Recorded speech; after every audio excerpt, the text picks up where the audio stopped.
আর একটা এক্সাম্পল যদি দেখা যায় যে এখানে আমাদের দেওয়া আছে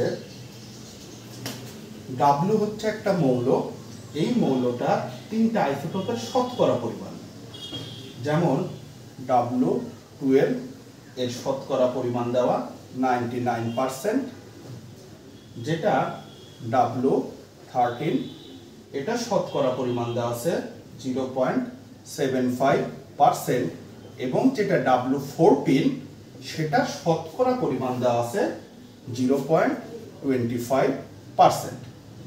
এখন আমাদের প্রশ্নকর্তা চাইছে মৌলটির আপেক্ষিক পারমাণবিক ভর কত। তাহলে আমরা কি লিখব? আপেক্ষিক পারমাণবিক ভর।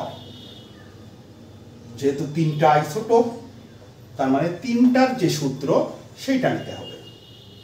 তার মানে P গুণন M প্লাস Q গুণন N প্লাস R গুণন S ডিভাইডেড বাই 100। এখন P আর M কে, এটা P, এটা হলো তার শতকরা পরিমাণ M। তাহলে P মানে কি? ভর সংখ্যা বোঝাচ্ছে। তাহলে W12 এর P হচ্ছে 12, M হলো 99, প্লাস Q W13 এর 13 হলো Q, এবং এই Nটা হচ্ছে 75%।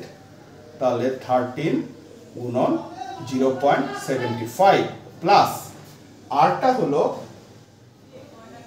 W14 এর 14, এবং এসটা হলো কে যে 25%, 0 পয়েন্ট। তাহলে 14 মাল্টিপ্লাই 0.25 ডিভাইডেড বাই কত? 100।